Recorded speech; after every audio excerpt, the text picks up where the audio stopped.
오늘 우리에게 주시는 말씀 디모데후서 1장 12절에서 18절까지 말씀입니다.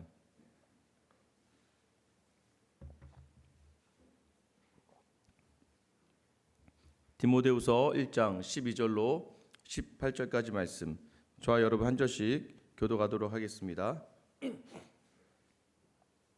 이로 말미암아 내가 또 이 고난을 받되 부끄러워하지 아니함은 내가 믿는 자를 내가 알고 또한 내가 의탁한 것을 그날까지 그가 능히 지키실 줄을 확신함이라.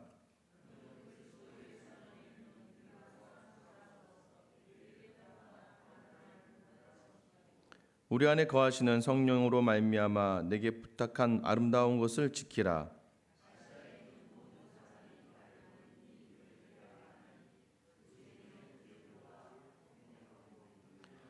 원하건대 주께서 오네시보로의 집에 국류를 베푸시옵소서. 그가 나를 자주 격려해주고 내가 사슬에 매인 것을 부끄러워하지 아니하고. 함께 읽겠습니다. 원하건대 주께서 그로 하여금 그날에 주의 은을 잊게 하여 주옵소서. 또 그가 예배소에서 많은 봉사한 것을 내가 잘 아느니라. 아멘. 할렐루야. 오늘 아침에도 하나님께서 여러분에게 귀한 결단의 마음 주시기를 주님의 이름으로 축원합니다. 예전에 이제 저희 아이가 1학년 때, 첫째 아이가 1학년 때입니다. 여러분이 보시는 바와 같이 저는 이렇게 별로 이렇게 옷에 이렇게 큰 관심이 없고요. 뭐 차도 제 차는 그냥 거의 쓰레기장입니다. 오고 가는 게 제 목적이고요. 항상 이렇게 사람이 관심이 있는 것들이 있어야 되는데, 특별히 이제 옷을 입고 다니는 것을 이렇게 불편하게 입는 걸 굉장히 싫어합니다. 그래서 항상 이렇게 편안한 복장으로 많이 다니고, 집에서는 거의 저희 집은 거의 에덴 동산입니다. 근데 이제 처음에 이제 아이를 학교에 보내고 나서 이제 여전히 저는 이제 옷을 좀 편안하게 입고 이렇게 다니는데요. 학교 앞에 이제 아이가 이제 학교 앞에 잠깐 이렇게 학교를 제가 지나가고 있는데 학교 앞에 저희 첫째 아이가 나온 거예요. 1학년 때. 너무 반갑잖아요. 제가 현서야 하면서 제 아이를 이름 불렀습니다. 근데 아이가 딱 보니 친구들이랑 같이 나오다가 저를 딱 보더니 모른 척을 하고 그냥 지나가는 겁니다. 제가 그때 막 반바지에 막 헐렁한 티를 입고 있었거든요. 슬리퍼 신고. 그랬더니 이 아이가 창피했나 봐요. 그러더니 그냥 지나가더라고요. 그 다음부터 제가 좀 약간 이제 옷차림에 좀 신경 써야겠다 생각을 했는데요. 둘째 아이가 또 1학년 때였는데, 근데 그 아이는 제가 슬리퍼를 신던 반바지를 입던 그런 거 중요하지 않아요. 아빠 하면서 언제든지 이렇게 달려오는 것이죠. 그래도 어찌되었든 목사이기 때문에 집 근처 학교가 있어서 굉장히 이제 옷차림에는 조금 이제 신경을 써서 요즘에 이제 가능한 한 추리닝은 입고 다니지 않으려고 합니다. 저도 어렸을 때 생각해 보니까 저희 아버지의 그 직업이 좀 많이 창피했던 것 같아요. 아버님이 짜장면집을 하셨는데 가끔 갑자기 전화가 오셔서 저보고 배달을 가라고 하실 때가 있습니다. 그러면 이렇게 아직 그때 오토바이를 탈 때가 아니니까 이 쟁반에다가 이렇게 짜장을 담아주고 여기 갔다 와, 여기 뒷집 갔다 와 이렇게 하는데요. 한 번은 그 쟁반에 짜장을 담고 갔다가 저희 반 여자아이를 만났는데 굉장히 좀 창피했습니다. 그 뒤로 작정한 것이 가능한 한 아버지와는 좀 멀어져야겠다 생각해서 내려온 결론이 공부해야겠다. 그래서 아버지가 일하라고 하면 공부하러 가야겠다. 공부해야 된다고 막 핑계를 대고, 대신에 제 동생은 하나도 아랑곳하지 않고, 제 여동생인데 여동생은 끝까지 오히려 나중에는 짜장면까지 빼내더라고요. 여동생은. 그걸 보면서 나중에 커가면서 좀 아버님에게 좀 죄송한 마음이 들었습니다. 이에 반해서 지금 저희 둘째 아들과 첫째 딸을 얘기했는데, 아들은 녀석은 정말 저를 너무나, 제가 목사라는 걸 너무나 좋아했었습니다. 오죽했으면 그게 얼마나 자랑이 됐던지. 우리 이제 교회 권사님들이 가끔 교회 유치부실에서 이렇게 따뜻한 곳에 앉아 계시면 저희 아들이 막 뛰어놀잖아요. 그럼 이제 권사님들이 뭐라고 합니다. 그러면 이제 이 아이가 우리 아빠 목사님이라고 하면서 막 소리를 지르는 거예요. 아빠 쫓겨날 뻔했죠. 권사님들 거기 계시는데 너 나가라고 하니까 우리 아빠 목사님이라고. 그래서 이 아이는 아빠가 목사인 게 굉장히 자랑스러웠고요. 항상 자기한테도 아빠 나도 그 목사 옷 좀 달라고. 양복 있죠, 양복. 그냥 이렇게 양복에 넥타이면은 아빠 나도 그 옷 좀 하나 맞춰줘. 나도 그거 입고 다니고 싶어라고 했었습니다. 그러던 아이가 9살 딱 되더니 요즘에는 절대 목사를 하지 않겠다고 합니다. 왜냐면 아빠가 계속해서 장례가 있을 때마다 새벽에 나가고 밤에 나가고 이런 걸 보다 보니까 아빠 나는 이제 못할 것 같아 그거. 난 새벽에도 막 전화 받고 나가고 막 무슨 소천하실 때마다 막 제가 작년에 유독 장례를 엄청 많이 치렀거든요. 그러니까 그 모습을 보더니 더 이 아이가 자신은 이제 못하겠다고 하더라고요. 근데 저는 확신하는 게 있습니다.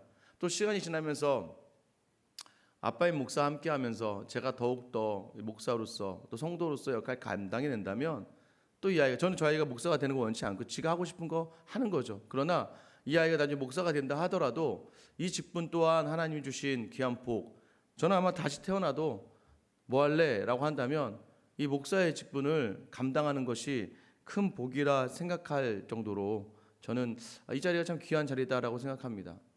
여러분은 어떠십니까? 여러분은 제가 자랑스러우시나요? 제가 부끄럽나요? 네, 대답을 못 하시는, 이거 큰일 났는데요. 여러분, 제가 자랑스럽나요? 제가 부끄럽나요? 네, 감사합니다. 자랑스러우셔야 되는데 제가 어제 가다가 처음으로 이런 얘기들 했습니다. 여러분들 이제 저는 설교를 한 중에 사랑하는 성도 여러분이라는 표현을 잘 못했습니다. 왜냐하면 정말 사랑해야 사랑하는 성도 여러분 하죠. 여러분, 제가 여러분을 얼마나 사랑할까 생각해 보니까 어제는 문득 차를 타고 집에 가는 가운데 이제 그런 생각을 했습니다. 집으로 향하는 길에서 우리 교회 성도들 참 사랑하는 성도들이다. 그래서 이제부터 예배 드릴 때마다 사랑하는 성도 여러분이란 단어가 참 마음에서부터 나오겠구나. 저는 처음 간 교회에서 그 교회 성도들에게 사랑하는 성도 여러분이라고 하지 않습니다. 제가 어떻게 사랑하나요? 물론 하나님이 교회를 사랑하는 건 있지만 잘 알지 못하기 때문이죠. 그런데 이제 어느덧 저도 생수의 함께 우리 성도님들이 또 이렇게 새벽에 나온 여러분들 자주 뵈니까 참 사랑스러워지고 또 자랑스러워지는 것 같습니다. 여러분이 저를 자랑스러워하듯이 저도 여러분을 자랑스러워하고 또 사랑하는 마음이 우리 주님 오실 그날까지 이 마음 변치 않는 우리 교회가 될 수 있기를 주님의 이름으로 축원합니다. 오늘 바울이 먼저 이렇게 시작하죠. 나는 복음으로 인한 고난 받는 것을 두려워하지 않는다라고 얘기해요. 부끄러워하지 않는다라고 오늘 본문에서 이야기합니다. 왜 부끄러워하지 않느냐? 12절에 보면 내가 믿는 자를 내가 안다라고 얘기해요. 또 내가 의탁한 것을 그가 그날까지 능히 지키실 줄을 확신한다라고 이야기합니다. 복음을 위해서 고난받는 사람이, 고난을 받고 있다고 느끼는 사람이 알아야 될 것은 그 고난을 감당해내기 위해서 필요한 것들이 무엇이냐면 제일 먼저는 내가 믿는 자를 알아야 된다는 거죠. 우리가 지금 누구 때문에 고난받는 그 누구, 예수 그리스도가 어떤 분이시고 그가 나를 위해 무엇을 하셨는지를 온전히 아는 작업이 중요합니다. 여러분, 예수님께서 여러분을 위해 저 높은 곳에서 이 땅에 오셨고 이곳에서 많은 기적과 이적과 말씀을 전하시고 그러나 우리 때문에 고난받으시고 십자가에 달리신 거 믿으십니까? 여러분, 이것을 알고 있어야 되는 거죠. 그리고 그가 부활하시고 또 다시 승천하셨고 이제 곧 우리 이 땅의 심판을 위해서 재림의 주로 오실 것을 믿으십니까? 이거 아는 사람은 흔들리지 않는다는 거예요. 복음을 위해 고난받는 걸 고난받음을 부끄러워하지 않는다는 거예요. 왜요? 그 하나님이 나를 위해 이 땅에 오신 것만으로도, 그 하나님이 나를 위해 고난받으신 것만으로도, 그 하나님이 나를 위해 죽임당하신 것만으로도 내 마음에 감동과 감격이 있기 때문에, 그래서 결코 우리는 고난 가운데 넘어지지 않고 부끄러워할 수 없다는 것이죠. 아까 제가 말씀드렸잖아요. 아이가 저를 가장 부끄러워하지 않는 아이가 어떤 아이일까요? 막내 아이죠, 막내 아이. 가끔 이제 일부 예배 드리고 있으면 막 이 아이가 뒤에서부터 와가지고 막 찬양 막 하고 있으면 뒤에서 갑자기 뭐 회에 웃고 있는 애가 하나 있는데 제 막내 아이입니다. 얘는요 그런 거 없는 거죠. 다 주변에 뭐 앞에 찬양팀 뭐 예배 중이도 신경 안 쓰는 거죠. 왜냐면 얘 눈에는 아빠만 보이는 거죠. 아빠 모습. 그래서 어린아이와 같이 된다는 말씀은 바로 이런 마음들입니다. 순전하게 하나님만 향하고 있는가? 사람들 바라보기 시작하면 막 좀 뭔가 다른 생각들이 많다 보니까 확 나아가기 어려운데요. 하나님만 바라보고 하나님에 대한 믿음이 확실하면 그 하나님만 바라보게 되면 부끄러워하지 않게 되는 것이죠. 더 나아가서 무엇입니까? 그가 내가 이 복음을 위한 사역을 지켜내기 위하여 나와 끝까지 함께 하실 줄, 감당하게 하실 줄 확신하는 마음입니다. 그러니까 알고 확신해야 됩니다. 근데 우리가 어디서 흔들리냐면 알긴 아는데 확신이 없는 경우에, 예수님이 어떤 분인지는 알겠는데 내 마음에 확신이 없어요. 그러니까 그런 고난 속에서, 복음을 위한 고난 속에서 부끄러워하게 되고 피하게 되는 것이죠. 그러나 이 확신을 가지고 나아갈 때 우리는 담대할 수 있는 것입니다. 그래서요, 여러분들, 예수님 나를 반드시 이끌어 주신다, 이 확신으로 나아갈 수 있기를 주님의 이름으로 축원합니다. 여러분 축하드립니다. 고난받을 자격이 있는 거예요. 여기 고난이 이제 여러분에게 무수하게 떨어질 겁니다. 여러분, 근데 고난받을 두려워하지 않을 수 있는 이유는 이 고난을 나에게 허락하신 분이 내가 복음을 위하여이기 때문에 예수 그리스도이시고, 예수님이 이 복음을 위하여 받는 고난을 끝까지 지켜주시고 감당해 주시기 때문입니다. 그래서 그런 사람들은 절대 흔들리지 않게 되는 것이죠. 이 마음이 바울에게 있었기 때문에 바울은 다시 디모데에게 전하는 거예요. 디모데야, 그래서 내가 너에게 다시 부탁한다.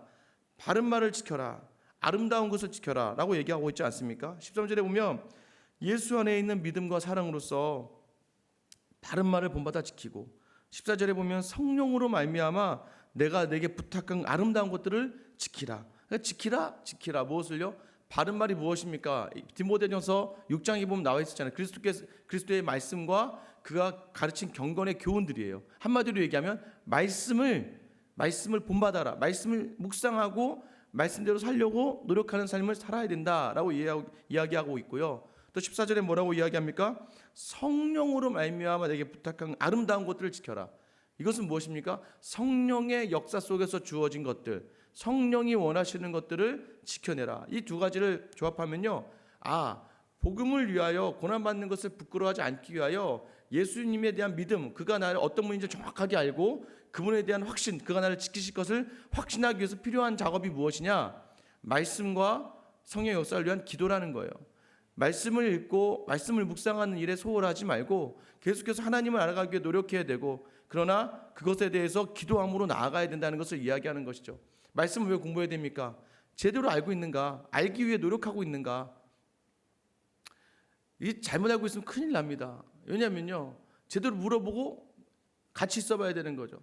저는 커피를 엄청 좋아합니다. 커피를 좋아하는데요, 제가 커피를 좋아한다고 해서 여러분들이 저를 너무 사랑하셔서 우리 목사님 커피를 너무 좋아하면서 커피를 만약에 사다 주셨는데 더운 여름날, 저는 더운 여름에도 따뜻한 커피를 마십니다. 그런데 차가운 냉커피를 딱 갖다 주시면 감사는 하죠. 그 마음은 알겠죠. 그러나 제가 온전히 저를 아는 건 아니죠. 그럼 알기 위해서 어떻게 해야 됩니까? 목사님, 아이스 아메리카노도 좋아하세요? 그럼 제가 말씀드리겠죠. 저는 이왕이면 아이스 아메리카노보다는 따뜻한 커피가 좋습니다 라고 말씀드리겠죠. 이 말은 무엇입니까? 더 알아가야 된다는 거예요. 제대로 알지 못하면서 대충 우리가 알고 있는 정도의 커피 좋아하네, 커피 이렇게 주고, 그냥 여러분들이 커피 가져오지 마세요. 괜히 또 그렇다고 해서 커피를 막 주시고 그러면 안 됩니다. 저는 제 거 알아서 제가 잘 먹습니다. 여러분, 하나님을 온전히 기쁘게 해드리고 하나님을 온전히 알아가는 그 알미 있어야 하나님을 온전히 기뻐하게 할 수 있는 것이죠. 그런데 마치 그냥 내가 조금 아는 지식으로 마치 하나님을 다 안다고 생각하면 그게 오히려 하나님을 굉장히 불편하게 할 수 있습니다. 왜요? 저는 집에 가면 워낙 이제 집이 깨끗한 걸 좋아하죠. 그래서 아이들에게도 얘들아 좀 치워놔라. 근데 만약 첫째 아이가 아빠를 너무 사랑해서 우리 아빠는 집이 깨끗한 걸 좋아해 를 알죠? 그럼 뭐라 하겠습니까? 막 청소를 하겠죠? 그럼 둘째, 셋째, 넷째가 어질겠죠? 그럼 이 첫째가 어떻게 할까요? 아빠를 위해서 그 아이들을 혼내고 때리겠죠? 정리할 거야 하면서 막 애들을 혼내면서 막 때리면서 집을 깨끗하게 하겠다고 생각해 보세요. 제가 집에 들어왔습니다. 집이 너무 깨끗해요. 그런데 제가 정말 행복할까요? 아니죠. 이 첫째 아이가 놓친 게 하나 있죠. 가장 중요한 걸 놓쳤죠. 무엇입니까? 저희가 제일 원하는 건 아이들끼리 화목하고 사랑하는 거겠죠. 여러분, 이걸 알아야 된다는 거예요. 근데 우리는요, 가끔 우리가 알고 있는 그 작은 짤팍한 지식이 이 성경의 모든 말씀인 줄 알고 마치 자기가 맞다고 생각하고 행해버려요. 다른 사람을 쉽게 판단해버리고, 다른 사람하고 쉽게 손가락질하고, 다른 사람의 신앙행위에 대해서 함부로 판단해버리고 말죠. 그럼 무엇이 됩니까? 그 누군가에 실족하게 하는 것도 문제가 되지만, 자기 자신이 너무나 이 비판의 잣대가 높아지고요, 엄격해지다 보니까 자기가 외식하는 사람이 될 수밖에 없고, 자기 스스로도 보기에도 자기가 만족스럽지 않게 될 때가 많다는 것이죠. 무엇입니까? 말씀과, 그리고 또 뭐예요? 이 말씀을 온전하게 지키기 위해 기도가 필요하다. 성령의 역사가 필요하다. 왜요? 성령이 하시는 일이 그 말씀을 생각나게 하시는 일을 하시거든요. 우리에게 주시는 보혜사 성령의 역사는 예수 그리스도의 하신 일과 예수 그리스도가 하신 말씀과 예수 그리스도께서 우리 주신 말씀들을 생각나게 하시는 역할을 하시기 때문에, 그래서 기도해야 된다는 거예요. 기도하면 할수록, 그러니까 말씀과 기도가 정확하게 균형을 맞춰서 그 삶을 살아가는 사람들은 결코 그 믿음, 더 나아가서는 무엇입니까? 확신까지 흔들리지 않는다는 거죠. 그러니까 여러분에게 오늘 바울이 우리에게 권면하는 것이 무엇입니까? 고난을 받되 부끄러워하지 않을 수 있는 가장 큰 이유는 너에게 확실히 그 예수 그리스도를 알고 예수 그리스도를 확신하고 그 예수 그리스도를 알고 확신하기 위해서는 말씀을 묵상하며 더 알아가야 되고 기도하면서 그 말씀을 생각나게 하는 삶을 살아가야 된다라고 이야기하고 있는 겁니다. 그러면서 마지막에 바울이요 그 샘플을 이야기합니다. 야, 아시아에 있는 모든 사람이 나를 버렸다. 아시아에 있는 모든 사람이 버렸다. 이 얘기는 뭐냐면 정말 모두가 버렸다는 게 아니라 많은 사람들이 바울을 부끄러워하고 바울을 보면서 아, 하나님 살아계시지 않는구나. 왜요? 지금 바울이 감옥에 갇혔다는 것만으로도 또 감옥이 어려운 상황에 있는 것, 바울이 어려운 상황에 있는 것만으로도 믿음에서 떠난 자들이 있었어요. 그래서 우리 이러잖아요. 여기서 한 3분의 2 정도가 뭐 새벽기도 안 나오면 제가 나와서 여기 계신 몇 분한테 뭐라고 얘기하겠습니까? 아, 오늘 새벽기도 뭐 다 안 나오셨네요. 나와 있는데 사람이, 그죠? 이런 표현이에요. 지금 아시아의 모든 사람이 다 버렸다는 것이 아니라 많은 사람들이 나를 다 떠나갔다. 그 중에 부겔로와 허모게네도 있다. 왜 이름을 이야기할까요? 정말 안타까운 사람이니까 이야기하고 있는 거죠. 정말로 안타까운 사람이 있다. 정말 내 마음이 정말 힘들다. 이들이 나를 버리고 떠나갔다. 이들이 복음을 버리고 떠나갔다. 여러분, 이 사역을 하면서 언제가 가장 힘듭니까?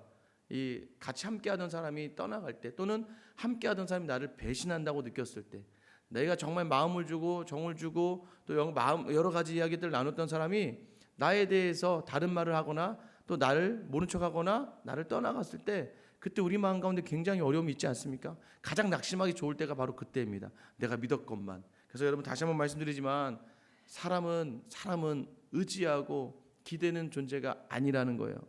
여러분, 사람을 기대하는 순간 반드시 하나님은 그 사람을 무너뜨립니다. 그러니까 저에게 너무 가까이 오시면 안 됩니다. 너무 저에게 가까이 오면 하나님이 어떨까요? 저에게 너무 가까이 온 사람은 다 멀리 보내버리시더라고요. 왜냐면 제가 그 사람을 의존하고 기대할까 봐. 하나님은, 그래서 저도 항상 사역을 하면서 거리를 지킵니다. 여러분, 제가 지키는 거리를 여러분이 존중해 주셔야 돼요. 왜냐하면 오래 있고 싶으니까. 너무 가까이 있다가는요, 하나님 그러시더라고요. 매번 그랬습니다. 아, 얘만 있으면 돼. 정말 얘만 있으면 잘할 수 있어라고 한 그 사람들은 뭐 청년 사역 때도 이 청년만 있으면 돼. 아, 이 청년 한 두세 사람만 있으면 얘네 정말 난 정말 잘할 수 있어 하는데 꼭 하나님이 이 사람들을 어떤 이유를 만들어서든 떠나보내시더라고요. 사람을 의존하지 않게, 사람을 기대하지 않게, 그냥 서로 무엇만 합니까? 서로 사랑만 하고 서로 섬김만 있는 것. 그러니까 저에게도 많은 기대를 하지 마세요. 이 표현이 뭐냐면, 목사한테 저는 여러분 아무것도 안 해줄 거요가 아니라, 저희가 인간적인 기대를 많이 하다 보면요, 여러분 실족할 것들이 많아집니다. 다른 성도에게 많은 기대를 해봐야 이런 일들이 벌어지게 되는 거예요. 떠나가게 되는 게 당연한 일들이 됩니다. 그러나 여러분, 그럼에도 불구하고 우리에게 주어진 마음이 무엇입니까? 사랑의 마음, 섬김의 마음이에요. 누가 나오나요? 오네시보로가 등장합니다. 오네시보로가 이 바울이 로마 감옥에 갇혔을 때도 자주 와서 격려했다는 거예요. 이 격려라는 의미는 뭐냐면요, 쉴 수 있는 공간들, 또 먹을 수 있는 음식들, 그 다음에 마음을 시원케 했다. 그러니까 육신적으로도 또 영적으로도 또한 심적으로도 편안함을 제공해 줬던 사람이에요. 바울이 갇혀 있는데요, 바울을 찾아가는 것은 어렵습니다. 그죠? 사형 선고를 또 앞두고 있는 이 오네시보로, 또 에베소에서부터 로마까지 왔대요. 에베소에서 로마까지를 다 오고 가면서 바울을 격려했던 사람이 있었다는 겁니다. 그때요, 바울이 그 사람을 굉장히 고마워합니다. 오네시보로의 이름의 뜻은 유익을 가져다 주는 자라는 뜻이에요. 오네시보로는 정말 그 이름의 뜻대로 바울에게 유익을 가져다 주는 사람이었습니다. 그 이름에 걸맞는 충성을 하게 되는 것이죠. 그리고 에베소 마지막 말씀에 보면요, 18절 마지막에 그가 에베소에서 많이 봉사한 것을 내가 잘 안다라고 얘기해요. 그러니까 여러분, 다른 사람의 마음을 시험케 하는 사람은요, 모두에게 인정받는 사람입니다. 모두에게 인정받는 사람만이 어떤 특정한 사람의 마음도 시원케 할 수 있다는 걸 이야기하는 거예요. 그러니까 뭐였냐면, 목사님한테만 잘하는 사람은 아니라는 거예요. 모든 사람에게 인정받고 사랑받고 봉사하던 사람이 정말 사람을 잘 섬기는 것이지, 특정한 사람만 골라서, 그러면 그거 내 유익을 위한 사랑이라는 거예요. 그것도 교회 모든 성도를 사랑하며 아픔 가운데 특별히 그 중에 목사이던 일반 성도이던, 그러니까 여러분, 바울이요 대사도 아닙니까? 여러분 좀 기억하셔야 되는 게 교회 안에 있다 보면요. 내리사랑은 너무 잘하세요. 내리사랑. 내 밑으로 사랑은 너무 잘해요. 나보다 연약한 사람들, 새신자들, 나보다 부족한 사람들, 직분이 부족한 사람들에게 너무 잘하는데 교회의 단점이 뭐냐면 내 동급 이상이라고 생각하는 사람에 대해서는 굉장한 그 판단의 잣대가 기준이 엄격하다는 거예요. 아니 나보다 신앙생활 오래 하지 않았나? 나보다 저 권사님이 저 장로님 왜 저렇게 하셔? 목사님은 왜 이렇게 하셔? 라고 하면서 여러분 그게 아니라는 거죠. 오히려 내 모든 교회 성도들을 위든 아래든 상관없이 동일한 마음으로 사랑하고 섬기려는 마음이 있어야 될 때, 그때 오네시모로와 같은 인정받는 칭찬이 있죠. 고난 속에서 손 내밀어 줄 수 있는 사람이 여러분 있습니까? 여러분 그 사람 너무 고맙지 않나요? 여러분은 어떠한 사람에게 손 내밀어 줄 수 있는 그러한 사람입니까? 오늘요, 여러분 오늘 복음 가운데 고난받음이 결국 내 능력으로 감당해내는 것이 아니라 말씀과 기도를 통하여 성령의 역사를 통하여 감당해내는 거라고 말씀하고 있습니다. 그래서요, 바울이요, 이 오네시모를 향한 기도가 있지 않습니까? 16절과 18절인데요. 너의 집에 긍휼이 있기를 내가 기도한다. 마지막 때 하나님께서 너를 구원에 인도하기를 기도한다. 이게 무엇이냐면 많은 사람들이 자기를 떠나가고 믿음을 내놓는 모습을 보면서 아무리 사도인 나와 같이 동역하던 사람도 믿음에서 떠나가더라. 하나님이 오네시모로가 나를 격려하고 섬겼던 것을 기억하시며 하나님 이 사람을 집을 기억하시고 은혜 내려주시고 이 사람이 결코 믿음에서 떠나가지 않도록 함께하여 주시옵소서라고 기도하는 이 바울의 기도를 저는 여러분이 항상 어떤 성도들에게 들으셨으면 좋겠어요. 항상 다른 성도들이 여러분을 생각할 때마다 우리 집사님, 하나님 이 집사님의 건강과 가정과 경제적인 모든 상황을 지켜주시고 긍휼을 주시고 이 집사님 끝까지 하나님이 지켜주셔서 구원의 그 문턱에 이르러서 결코 믿음 저버리지 않는 인생 살게 하여 주시옵소서라는 기도를 들을 수 있는 따뜻한 사람이 되었으면 좋겠습니다. 부끄러워하지 않고 소중한 자를 대하기 위하여 여러분 저는 참 감사해요. 여러분이 저를 자랑해 주시는 거 너무나 감사합니다. 너무나 자랑해 주셔서 그죠? 또 여러분이 가는 곳마다 좋은 목사 왔다고 얘기해 주셔서 참 감사해요. 그런데 그것이 저에게는 두렵고 떨림으로 계속 다가올 수밖에 없죠. 왜냐하면 계속해서 이 모습을 간직하고 유지하며 또 여러분의 선한 모습을 보여드려야 되니까. 어제는요 이제 교회 와서 이렇게 일을 하고 있는데 오후에 갑자기 제자가 찾아왔습니다. 한 11년 전, 그러니까 고등부 처음 이게 올라온 아이 제가 맡았었는데요. 이제 이 아이가 벌써 어느덧 다 커서요. 이제 28살이 돼서 사역자가 된 거예요. 신학을 하면서 이제 어제 암사동 쪽에 이제 사역지가 됐다고 해서 온 거예요. 와가지고 이제 이야기하는데 저에게 그러더라고요. 목사님이 저의 첫사랑이잖아요 하면서 눈물을 뚝뚝 흘리면서 그 사랑 기억하면서 사역하고 있습니다. 지금 신방 엄청 열심히 다니고 있고요. 열심히 청년들 섬기고 있고 중고등부아이들 섬기고 있는데요. 교회에서 이 친구 하나 온 것만으로도요. 교회가 지금 다음 세대 위원회를 구성해서 이 친구들한테 엄청나게 많은 일들을 부탁하려고 하는데요.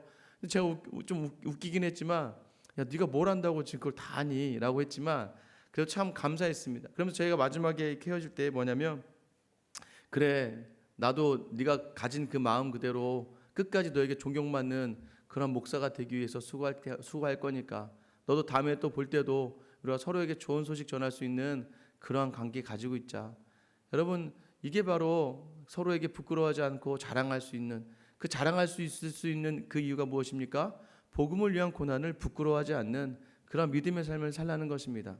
오늘 하루 여러분에게 어떠한 복음을 위한 고난이 준비되어 있습니까? 가만히 생각해 보니까요.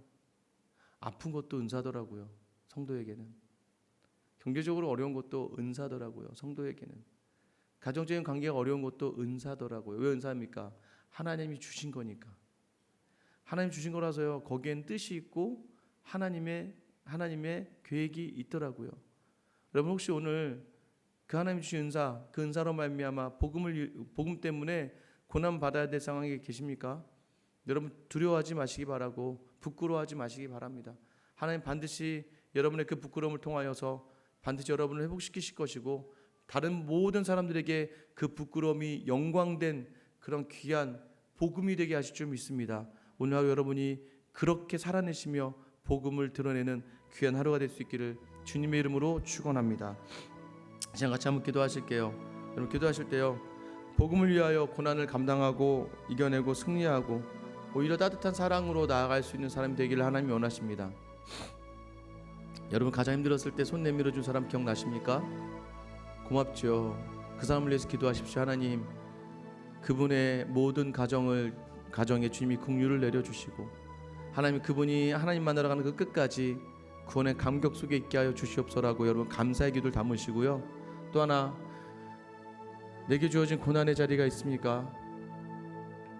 그것을 복음으로 연결하시기 바랍니다. 그래서 복음을 위하여 내가 감당해야 될 고난의 자리라면, 주님, 이거 주신 분이 나의 주님이라는 걸 알게 하시고, 그러나 주님이 나를 끝까지 지켜주실 거라는 확신을 가지고 내가 말씀과 기도를 통하여 온전히 주님께 의지하며 이 시간들을 감당해내며 온전히 승천하고 부활하신 예수 그리스도의 그 영광의 자리를 경험할 수 있는 은혜 달라고, 오늘 여러분의 가정에서 받을 고난과 직장에서 받을 고난과 또 교회를 섬기면서 받을 고난 가운데 성령의 역사를 통하여 감당할 힘 달라고 기도하시고요. 또 우리 교회를 위해서 기도하실 때는 우리 교회 모든 성도들이 이 땅을 떠나는 그 순간까지, 주님 오실 그날까지 서로가 서로에게 자랑이 되는 교회, 이름만 이야기해도 가슴이 벅찬 교회, 이 생수의 강교회 될 수 있도록 기도해 주시고요. 선교사님을 위해 기도하실 때는 일본에서 사역하시는 이준호 선교사님 위해서 기도하셨으면 좋겠습니다. 이제 동경신학원 일을 마무리하고요, 이제 일본의 오지로 파송을 받습니다.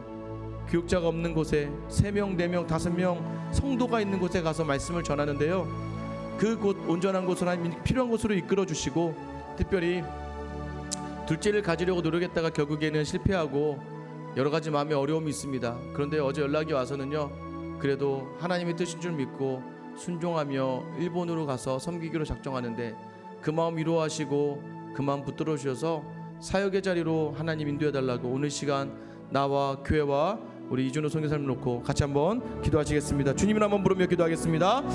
주여, 하나님